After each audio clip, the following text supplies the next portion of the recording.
Okay. Welcome, everyone.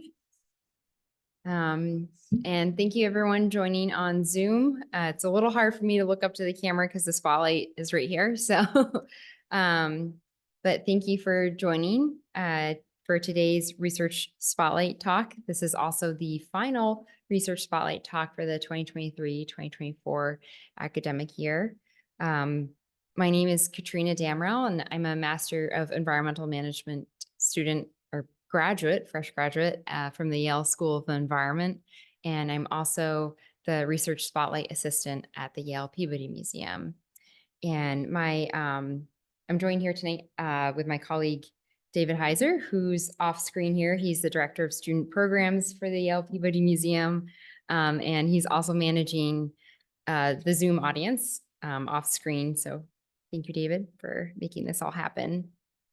The Research Spotlight series is the Peabody's graduate student speaker series. We highlight all of the different research that graduate students do in connection with our museum's collections, because there's many collections. Tonight, we're also broadcasting, as you can see, here in person from David Friend Hall, which is a really amazing space to be in at the Peabody Museum, which, as many of you know, has just reopened this spring. And David Friend Hall, the space itself has just opened 2 weeks ago. So this is very fresh to be able to bring everybody in and invite the public back into the space. So thank you for joining us. And before we get going, I have a few housekeeping details, and then I'm very excited to introduce our speaker, Caitlin Davis, in a minute. So for housekeeping, we have, as I mentioned, both a virtual audience on Zoom tonight, and we also have our in-person audience. So for the Zoom folks out there in the Zoomverse, we've disabled the chat for the webinar, but if you have questions, please use the Q&A function on the bottom of your screen, which I realize my mouse is hovering over the bar, but feel free to chime in with questions as a webinar. As Caitlin continues on with her talk, it won't disturb us. But for folks here in the room, if you can hold on to your questions until the end, and we'll have Q&A at the end. And Q&A is a little different, so we'll be toggling between both the Zoom questions, which David will voice for us off screen, and then I will have a handheld mic and be able to run through the crowd here and hand over the mic for you to use. And we ask that you use the mic because then the Zoom audience can hear it. So we want to make sure that people can be connected wherever they sit, here or at home. And I will say we also typically receive more questions than we have time for, but Caitlin has graciously offered to, as you can see, her email address. So her contact information is available. If you forget about the contact info, need to reach out to Caitlin, you can always reach out to me or David, and we'll connect you as well. But we're very honored and grateful for Caitlin's offer to help communicate directly with audience members. So without further ado, I'd love to introduce Caitlin Davis. Caitlin Davis is a PhD candidate in Yale's Department of Anthropology. She grew up in New Jersey and went to Boston University for undergraduate studies in archaeology and anthropology. And she also holds a master's in archaeology from Leiden University in the Netherlands. Her work focuses on how material objects support and reinforce social systems. And for today, we'll be learning about her doctoral research on Usulutan pottery from the southern Maya region. She will examine the possible production patterns for these vessels and explore what they may be able to tell us about southern Maya culture. With that, I'll pass it off to you, Caitlin.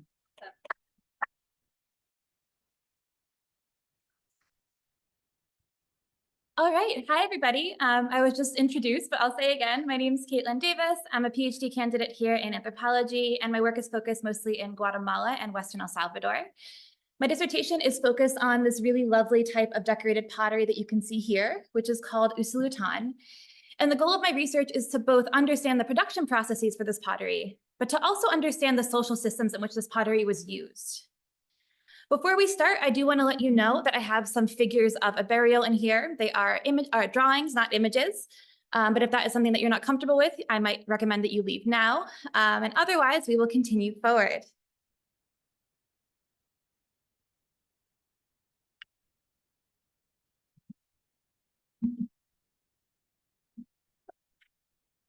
Got it.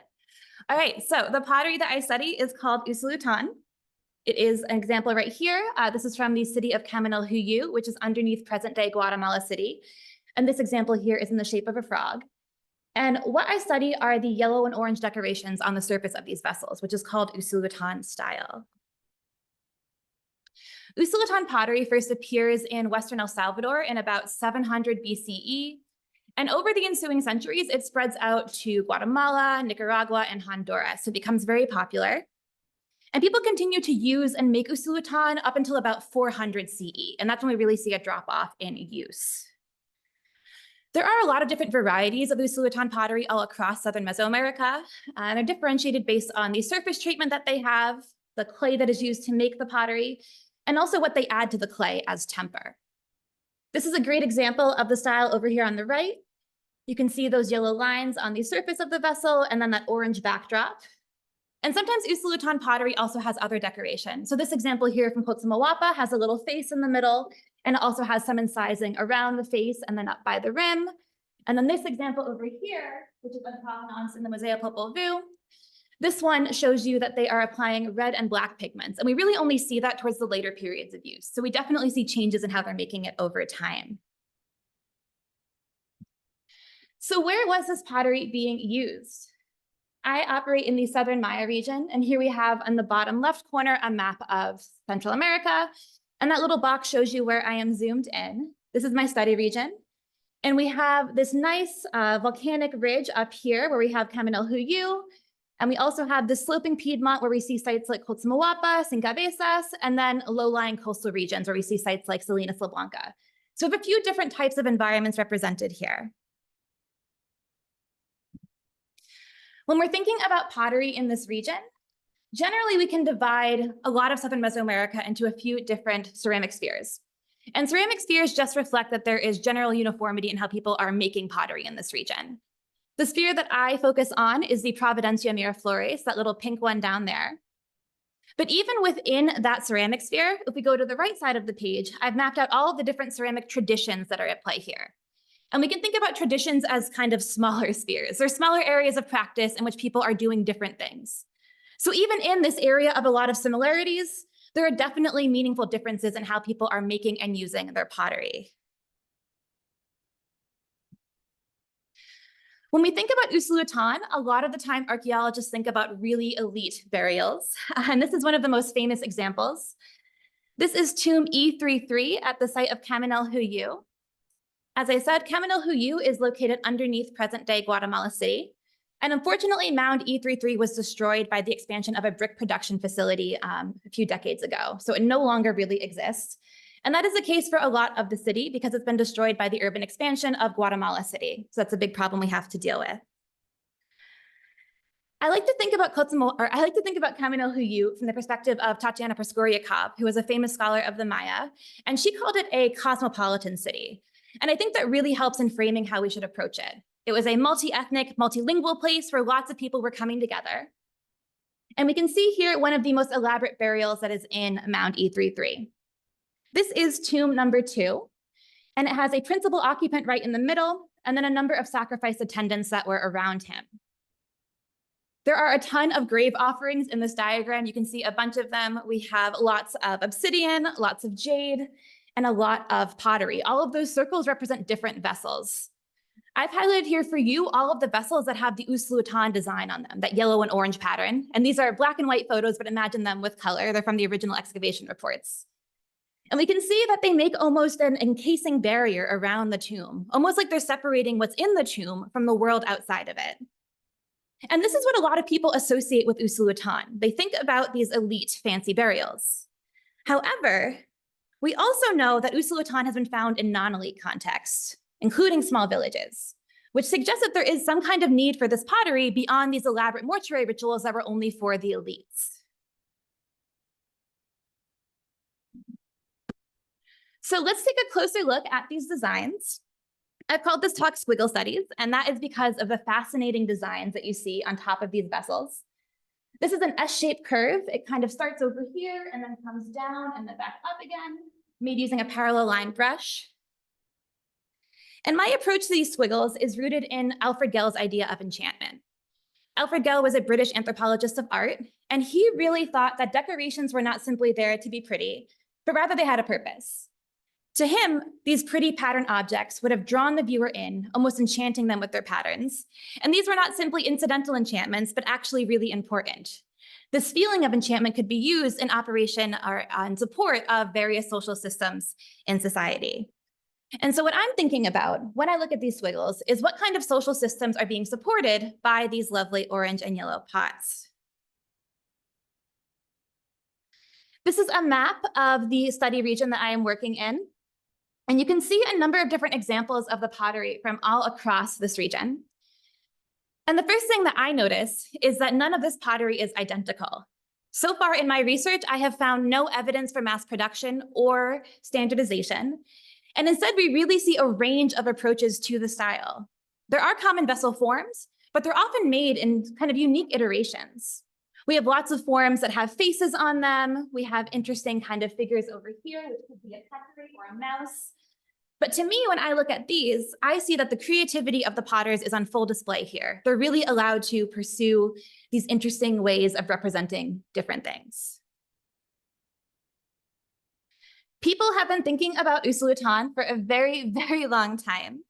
It first came to the attention of scholars in the early 20th century who noticed those interesting yellow and orange decorations. And this is a drawing from one of the earliest accounts of Usulutan pottery. And I love that he described it as a peculiar kind of painted decoration, because I think that is an accurate statement. And then over the ensuing decades, archaeologists would debate what this pottery meant. Some people saw them as a sign of interaction between the Maya people and people to the south. People argued that maybe it was a sign of migration. People from southern Mesoamerica were coming up. And then over time, people also started to think about the social function of it. Shook and Kidder, who excavated that tomb I just showed you, they saw Usulutan as a prestige good, something that would have raised the status of whoever owned it, and that was their approach. And more recently, we've been thinking a lot about questions of trade and exchange. Is Usulutan pottery something that you would have made locally? Or is it something that you would have gotten from somewhere else, potentially via trade or exchange as a gift? All of that is to say that for a very long time, people have been thinking about this pottery, but we haven't actually made many inroads into understanding its social function. So how is Usulutan made? Usulutan pottery is a resist pottery, but the exact method of the resist is not well understood. This is a negative painting style. So in a negative painting style, you're going to apply a protective coat to part of the vessel. And then when you apply other decoration to the vessel, whatever's protected by that coat will maintain the color underneath. Then when you fire the vessel, you can remove that coating and have this lovely negative design. And the opposite of this would be positive painting, where you just paint the lines directly onto the vessel. The mechanism for the resist technique is not well understood today, despite decades of experimenting and theorizing. People often call this a wax resist pottery, and that is why I included that in the name. And this idea comes from the early 1900s. A scholar named Hartman noticed that a lot of modern potters, modern for the 1900s, were making decorated gourds in Izalco, El Salvador. They were carving these gourds, and then they were applying a wax resist to the top of it to make these negative decorations. And because these pots also come from El Salvador, the idea was maybe that is the same production process. That is a good idea, but so far it has been very difficult to prove anything, although I am trying to. And you can see all of these are different vessels under a microscope. And I focused in on the areas that have the Usulutan design. So the yellow areas are that negative part, and then the darker parts are the applied on top coat. There's also positive painted iterations of this style. So if you go over into the patent, you see versions of this pottery, which is made of just applying paint to the brush in these squiggly lines, but not using the traditional production process. I find that very interesting, the idea that there is an imitation form of this pottery not that far away. And it makes me wonder if maybe the people that used imitation Usulutan, the positive painted versions, maybe they really liked this pottery and they really wanted it, but they didn't know anyone who could make it in that region. So they settled for these kind of imitations. So I've told you a lot about the pots, but what am I actually doing with them? So I'm going to talk a little bit about archaeological science and my approach to archaeological science. And my core principle is that I embrace a mobile laboratory. A lot of the time, it can be very difficult to export artifacts outside of a country for analysis. And so I prioritize bringing the analysis to the objects. And that allows me to really sample a much more expansive collection than I could sample by just having things go to the lab itself. The starting point for a lot of my research is using a digital microscope. And over there in the top left corner, you can see my setup. The one that I'm using there is a Dynalite. It's really easy. It just plugs right into your laptop or your tablet. And there I am looking at a little pottery sample that I've already broken off. This piece right down here is a ceramic sherd from Chalchuapa, which was a city in El Salvador. And this piece dates to about 300 BCE to 200 CE. And these are a series of pictures of it under a microscope. In the middle, we have some pictures of the paste itself, so the actual clay body of the vessel. And then on the right side, we have the surface of the vessel. And this is really helpful for me in trying to understand a lot about the process of making. When I look at the paste, I can think about things that potters may have added to this vessel, maybe to support it or for symbolic reasons. Potters might add things like crushed up shells or straw or crushed up old pots. And we can identify those based on microscopic analysis. Looking at the vessel surface also gives me a sense of decoration. Do I see scratch marks? Do I see blurry lines or straight lines? How do the different levels relate to each other? And so as I'm looking through these things, I can start to make inferences and ideas about the production process, which I can then compare to other sherds as I work through the data. My research is really focused on compositional analyses, which are valuable tools that we can use to identify what artifacts are made out of and potentially where they come from. Portable X-ray fluorescence is one of my key approaches to my project. It is a non-destructive method, meaning that it does not cause any damage to the sample. And it's also portable, so you can bring it wherever you want it to go. So I love it, and it is fantastic. This is a photo of me operating the PXRF in the Milwaukee Public Museum in 2021. You can see that the red light is on, and that means that it is emitting X-rays. And what happens here is that the machine emits X-rays, and the X-rays make my sample unstable. And in that instability, it is going to emit energy. That energy can then be measured. And then eventually I get this nice spreadsheet in parts per million of the concentration of all of my pieces. The PXRF can be operated both in a desktop mode, kind of over here, where I have the sherd right on top of it. But you can also hold it down like this, and that is the orientation right in the middle that shows you what's actually happening as it's emitting these X-rays. And what I'm doing with this data is thinking about the raw materials here. So what materials did they use to produce that decoration on top? Most of the time, the vessels that I'm looking at have a really thin layer of clay that we call slip on top, and that gives it its nice color. So what materials are being used to produce the slip? And are they the same in every place, or are they different between places? And similarly, what materials do I see, or what chemicals do I see in the yellow areas of the pot, the resist areas, that might help me better understand the production process here? And I can take the same approach to the paste itself, the clay body. What is the composition of this clay body, and is it similar to or different than other samples? Instrumental neutron activation analysis is another approach that I take to compositional studies. But the difference here is that INAA is a destructive analysis. So I am working with the Missouri University Research Reactor for my research. I just got back my data recently. And INAA works very similar to PXRF, but instead of using that little gun that I just showed you to make X-rays, you radiate your sample by putting it into the nuclear reactor, and the same process happens. It gets unstable, it emits energy, and then you can measure that energy and figure out your elemental composition. INAA is a destructive process, and that means that what you put in the nuclear reactor, you are not getting back out. So I have to make really tough decisions about what to sample. I spend a lot of time thinking about what would the knowledge benefit be from destroying a sherd, and what would be the damage to the artifact and the damage to this kind of material culture. And I have to weigh both of those things. And in my research, I've looked through thousands of sherds, through which I selected 217 for analysis based on their form and their surface treatment. When I collect my samples, I either break off a small piece with pliers or I use a drill. Using pliers, I think, is better because it is faster, it is easier, and also there's less risk of contamination. But in some cases, it is preferable to use a drill. And that's usually when we have something that is kind of interesting and pretty. This is an example from Hu again. This one is from 150 to 250 CE. And you can see that this vessel has these little feet on it. And because it had this lovely little feet, I'm not quite sure what animal it is. I think maybe a frog, but I think a lot of pots are frogs, so I could be biased. But because it had the little feet and it had that pretty well-preserved surface treatment, I used the drill to drill into the edges of it and collect some powder rather than breaking off part of the sherd and damaging it further. So those are all things that I think through as I do my research. Before I show you any data, I do want to take a moment to think about what composition means. And I like to think about composition as not just reflecting raw clay, but rather as reflecting both raw clay and a series of human choices. When you're making a ceramic, you're also adding water to the ceramic, and that could have other minerals in it. You might add temper, things like clay or straw or crushed up old pots. And you're also going to fire this, and then it's been left in the ground for 2,000 years. So when I'm thinking about what I'm looking at with the composition, I have to really consider all of these factors. And I like to think about my compositional groups not as reflecting raw clay sources, but rather as reflecting particular groups of people who are making particular objects using particular raw materials.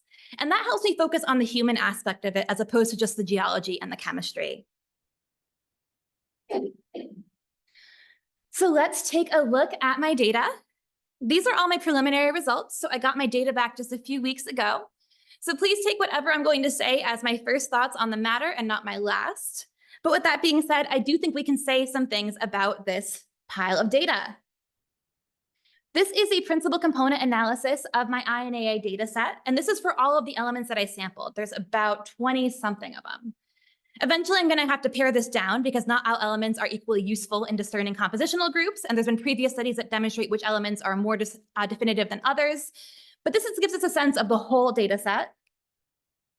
And we can see that as we go through it, we do have a big kind of data soup. To me, this data soup says that there is definitely not just one potting community making this. There is not one master Usulutan workshop somewhere that is producing all of these using the exact same clays and exporting them out. And instead, we have different communities making pottery across this region. Identifying a compositional group and a clay source is a really complicated statistical process. It requires a bunch of math. And the idea is to look at our data from a bunch of different perspectives to try and get a better understanding of what our groups are. A common method for analyzing compositional data is by looking at the biplots of various elemental concentrations. And here I've included just a few of them. And you can see that they change based on what you're plotting. And these can be really helpful as we are refining our groups to really make them tighter and understand which samples are in our group and which ones are kind of deviating and maybe we shouldn't put in our group. And as I work through this data, I'm also going to ask these questions about the reference set in comparison to this. Where do my reference sets go in relation to this data? And how confident am I that these reference sets represent the origin for these clays? I thought it would be fitting to start our results tonight by focusing on some samples that I took here at the Yale Peabody Museum a few years ago. The Peabody is home to a really fantastic collection of objects from the village of Salinas La Blanca, which is a village on the coast of Guatemala. It is really almost at the Mexican border in the Soconusco. It is a mangrove estuary site. It was first inhabited about 1200 BCE, but we're going to skip to 300 BCE because that's when they start using Usulutan, and that is what I care about. And it's a really interesting place to find Usulutan because we don't see any evidence of monumental architecture here. There's no evidence for kings, no evidence for real power. And those are often what we associate this pottery with. So it's really interesting that they have any at all, in my opinion. Because we have this here, it gives us the opportunity to think about Usulutan in a small village context and really try and go up against the idea that it's only an elite object. I expected, because this is a small village, that all of the Usulutan pottery would be in the same compositional cluster, and I assumed it would probably be a local potting community. Someone lived nearby, they would make the pottery for the village, and they would use the pottery. That is not what I found, however. In my preliminary clustering, I have 3 different groups into which the Salinas La Blanca pieces fall. These guys are all together in one big group, but SLB02 and SLB05 are both distinct from each other and from that main group. It's still too early for me to say what this means, and there could be multiple reasons for this. It could reflect that maybe potters in the region are using the same clay sources, but adding different tempers to it, because the temper can change the composition. A pot with shells added to it will have a different composition than a pot without shells added to it. It could also reflect that they're using different clay sources, or potentially even that they're trading this pottery in from far away. But I have to do some further investigation to figure out what exactly is happening here. So what else is going on in the study region? This is some pottery from Coatzamalguapa, which is about a medium-sized city on the central Piedmont of Guatemala. When I was looking at the pottery from Coatzamalguapa, a lot of it fell into the same group. And this group was also dominated by samples from Coatzamalguapa. So most of them are in this big group, and there's a few pieces from some other parts of the region, but it's mostly Coatzamalguapa. And that suggests to me the potential for local production here at the site. Was it possible that potters were located near here and they were producing pottery mostly for Coatzamalguapa, but then also sending a few out to some other places? Coatzamalguapa is located very close to 2 other cities that are generally of the same size. This is in Escuintla, which is a department in Guatemala. We've zoomed in a little bit on the region, and this is a map of the different soils in the area. So the orange means that it is clay loam, the yellow is loam, and the purple is clay. I have those 3 sites highlighted here. And around them, I've made a theoretical resource procurement area. And this is based on Dean Arnold's research that shows how far potters will usually go to get clay or to get temper. We can see that Coatzamalguapa is located very close to a lot of clay sources, while Cinca Basis and Marina La are more accessible to clay loam. And I'm wondering if this is going to impact the compositional data that I see. Because as I'm asking questions about composition, I'm also asking questions about social interaction. So are all of the people in this region getting their pottery from the same source? Or is there a specific workshop for each city? Are 2 of them getting their pots from the same source, but maybe one is left out? Are they trading amongst themselves? I'm really excited to see on a kind of micro regional level how these 3 cities of similar size were interacting during this period, and to see if what they're doing with the pottery can give us a better sense of the relationship between the people in these cities, trying to move just from the pots to the people themselves. I'm also looking into changes over time in one city. I have a huge collection of samples from Caminal Huyu, and we have really great context for those. So we know exactly where and when most of them come from. And that is because of the great archaeologists at the Parque Arqueológico Caminal Huyu, who did great archaeology here and have great context. And because of that, I can really do a fine-tooth serration of these pieces. I'm interested in looking at how the pottery changes over time. Are they exploiting the same clay sources for the entirety of their use of Usulutan? Do the clay sources change? Are they using some clay sources to make pots that are special with faces, like this guy over here and this guy over here? Or are they making pots with all different kinds of clays and there's no patterns to it? Because Caminal Huyu was the largest city in the Guatemalan highlands at this time period, it was the focus of a lot of social developments. It was the center of a lot of political developments and also a lot of economic activity. And I can get at these things through this pottery as I take a closer look.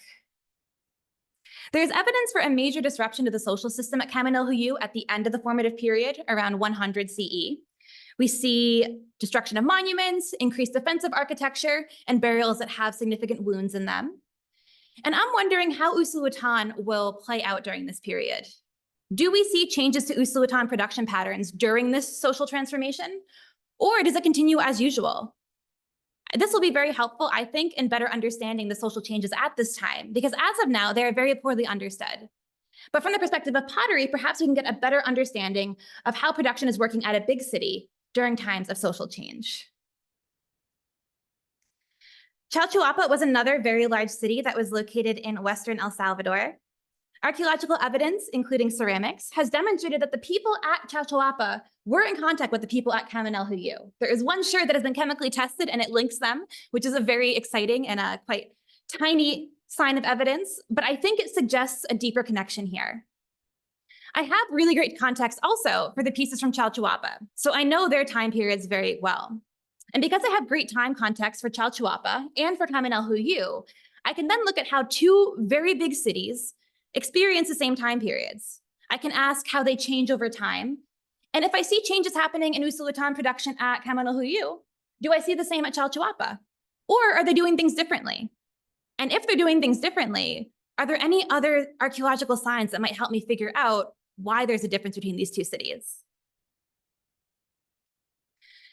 As I said, I'm still working through my data, but I do think we can make some starting observations. My preliminary thoughts are that there is definitely not one Usulutan workshop. There are lots of people making Usulutan across this region, and it seems like they are compositionally distinct, which is an exciting start. It seems like some cities, like Cotamaguapa, may have been using a lot of pottery that was produced nearby and not really importing too much from far away. But we also see that in small villages, we have compositional diversity there. And I'm really excited to probe into that and to think about why would a small village like Salinas La Blanca need this pottery that is often associated with those fancy elite burials that I started our talk with. I look forward to discovering more about my data set, refining my compositional groups, and eventually linking these groups to the reference clays to really make some stronger statements about social interactions during this period. And most importantly, I look forward to integrating all of this data with archaeological data on the time period to really think about the social factors at play here. While these squiggles are enticing, and I do love them, the squiggles are ultimately not the focus. And my goal is to understand the social systems through the lens of these squiggles. And I'm hoping that through microscopic analysis and compositional analysis and analysis of decoration, I can come to a better understanding of the squiggly social system from 2,000 years ago. Thank you so much for your time and attention. Thank you to the Peabody Museum and David and Katharina for inviting me. I'd also like to thank the National Science Foundation, the Missouri University Research Reactor, the Macmillan Center, and the Yale Department of Anthropology for their support. I would also like to thank all of these institutions that let me go and travel and visit to them during COVID, which was a very difficult time. And I really appreciate access to their collections. And of course, I'm most grateful to the people that made these pots 2,000 years ago. Thank you.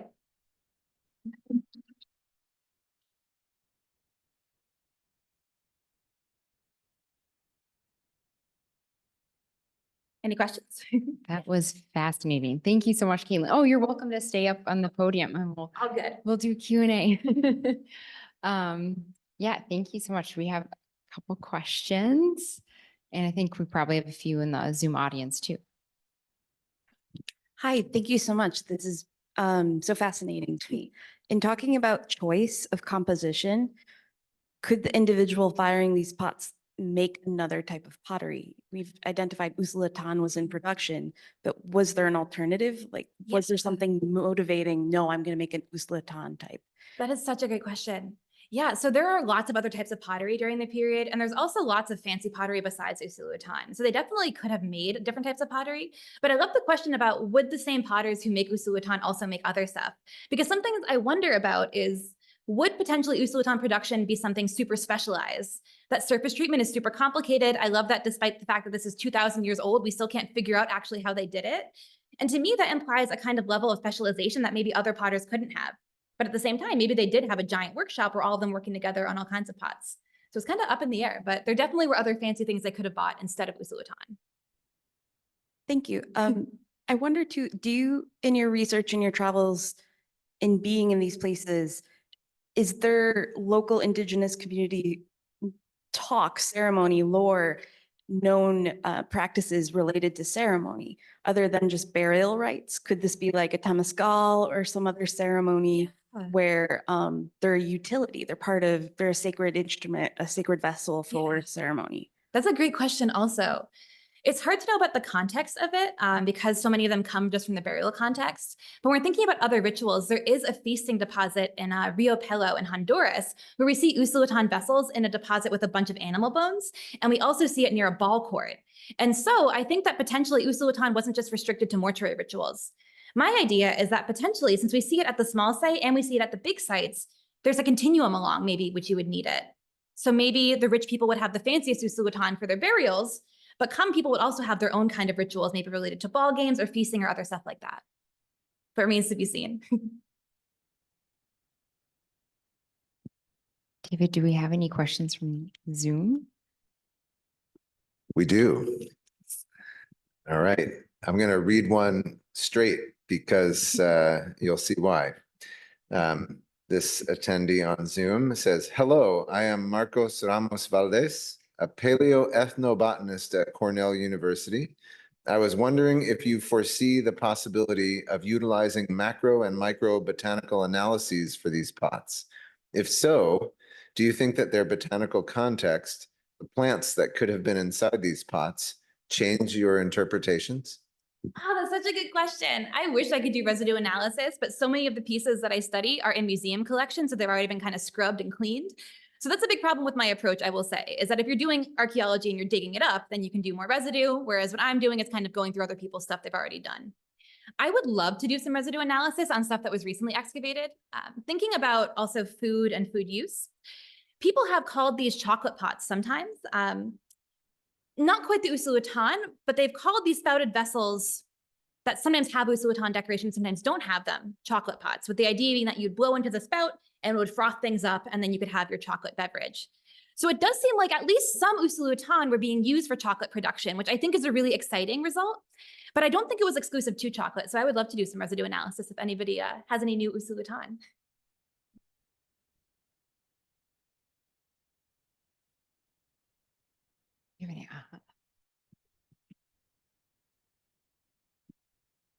You talk about the devices, radioactivity and the X-ray devices, destroying the material and measuring energy levels. Could you could you help us understand how that works? Because for us, it seems like it would just give like a total energy. So how can you differentiate what it's measuring? Yeah, that's a great question. I don't want to get too technical, but basically what happens is that an electron gets knocked out of orbit by the radiation. And then as the sample is trying to restabilize itself, it emits energy in that process. And each atom for each element is going to emit a different kind of signature. So then we can trace that and measure it. And then we get this kind of thing that says, for niobium, we have 47 of those. That's my kind of quick run through of it. But I can also stay after and help you more. No, I think that was a great answer. Could you tell us a little bit about the process of making decisions about what gets destroyed and like who is like involved in that decisions, especially with like samples from other countries and stuff? Yeah, that's a great question. So I make all of my sampling decisions usually in consultation with a curator. In fact, I think I see one that I consulted with for Salinas LeBlanca back there. So look at that, a whole prop. But usually I talk to the owners of the collection, the curators. I ask them what their concerns are, if there's anything that they don't want me to sample. And usually what I'll do with big collections is I'll put out all of the Usulutan that I find, and I'll go through it and kind of mark what I'm interested in sampling. And then I have the curator come over and tell me if they approve it, if they don't approve it. And then if they do approve it, then I ask if they prefer pliers or drills. That's kind of my process. And the same thing happens in Guatemala. So all of the work I did there was under a permit that I got from the government, from the Institute of Anthropology. So they've approved all of the sampling I did there as well. You talk about sourcing, and I was wondering if you were able to, or if there is, maybe it's a future thing, or you already did, sourcing and testing clays in certain regions to compare your data to, or not yet? So there's a really great reference collection actually at the reactor that has both reference clays and reference ceramics. So I'm going to be relying mostly on that. But in the future, I would actually love to go back to Western El Salvador because there's a huge gap in the reference clay source for there. And it makes it very difficult when we're thinking about Western El Salvador. We don't have a lot of clays from Western El Salvador, right? Okay. So I would love in the future to go back to El Salvador and get a permit to then collect more clays. It'd be absolutely exciting. Thank you. Yeah. Thank you. Thank you, guys. Do you have any more Zoom questions, David? Just, yeah, there's another question here, which is how can you tell whether the pots are brought from one place to another versus the clay being brought from one place to another? That's a great question. I love that. I will say that generally I work with Dean Arnold's work on that. So I kind of defer to another scholar who's done ethnographic work on how far potters will actually bring the clay in temper. And he's done some work that showed that most potters will not go more than, I believe, 3 kilometers for clay and I think 10 for temper. And that is what I'm mapping out right here. So I generally operate from that idea, but I do like the idea potentially of there being clay tradesmen who aren't even trading the raw material or trading the raw materials rather than trading the finished product. I think that would be a really exciting turnout. Yeah. Fascinating. I have a question, Caitlin. I guess I'm curious, like, how do you talked about the methodologies of, I like how you described how you bring archaeological science to the different sites, and then you have offsite methods like the nuclear reactor method. And I'm clearly not a archaeologist, but I'm curious, like as a researcher, how do you design your strategy in your doctoral research? How have you how have you designed that strategy for yourself? Sure. It's very broad. So. Well, I will be honest in that a lot of my sampling strategy is shaped by COVID. So I started the project in 2020, right as the borders closed, and I was planning on actually excavating a bunch of stuff and thinking about it from that perspective. But then when the pandemic happened, I had to kind of shift my focus. So that's really why I started getting into this kind of mobile laboratory approach.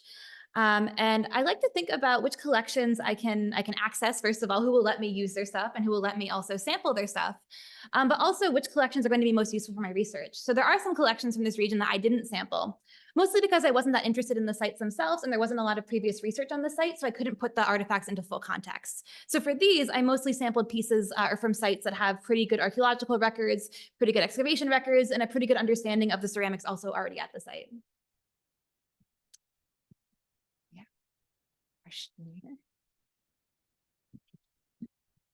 I have a question about how you mentioned that there were kind of copies or mimic styles not that long after the general like time period of this pottery. And if you have found in your data any kind of outliers that are much more recent, or if there's any current potters or production that mimics or kind of like uses it as inspiration, and why you might, if there is that, why might it have kind of come back into popularity at some point? Well, that's a great question, especially because of the notes from Hartman, the guy who noticed the wax resists. That's from 1900, but I couldn't find anything before that about wax resist pottery in that region. And it makes me wonder if there was a continuous tradition of it that maybe we just don't see, or maybe we just don't get recorded, or if it was kind of a resurgence of it. I don't really have a satisfactory answer for you on that one, but I would love to learn more. Thank you.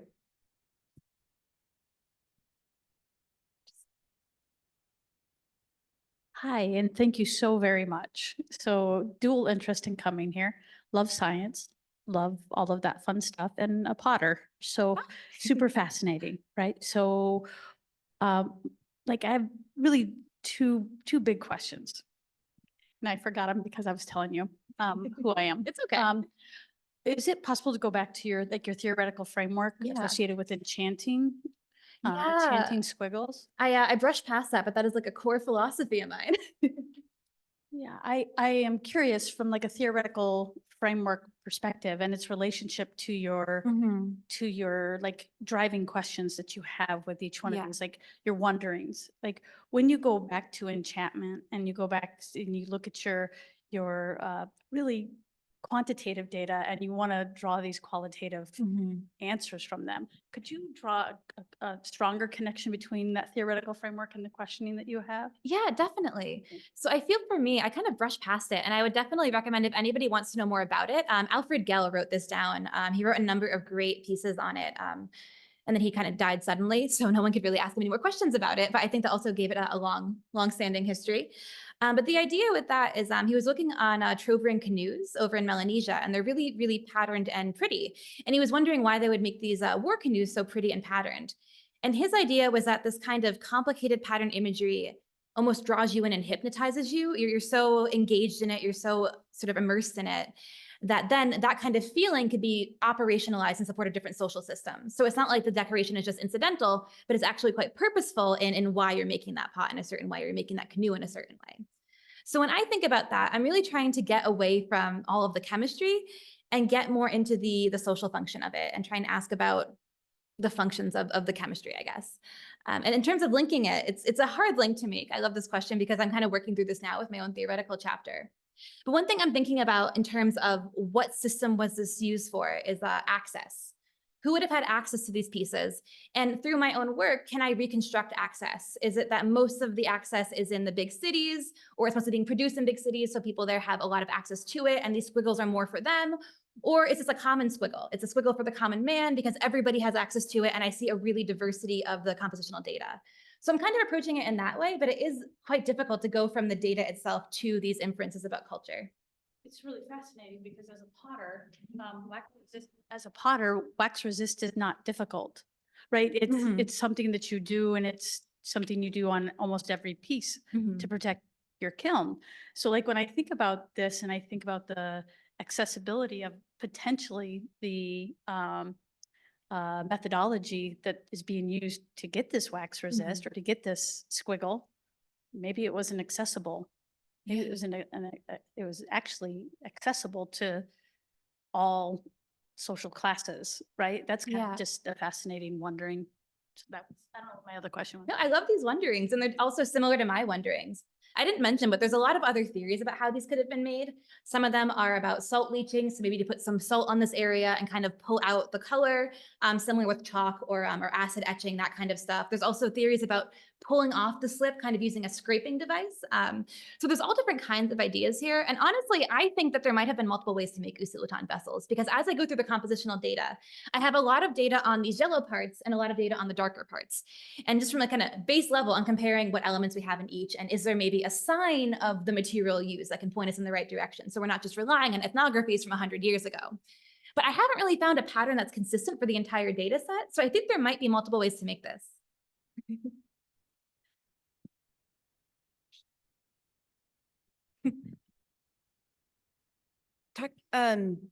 That's making me consider, like, could smoke be involved in the use? So I know in Mesoamerica, there's archaeological findings of the incense burners and how those were used in ceremony.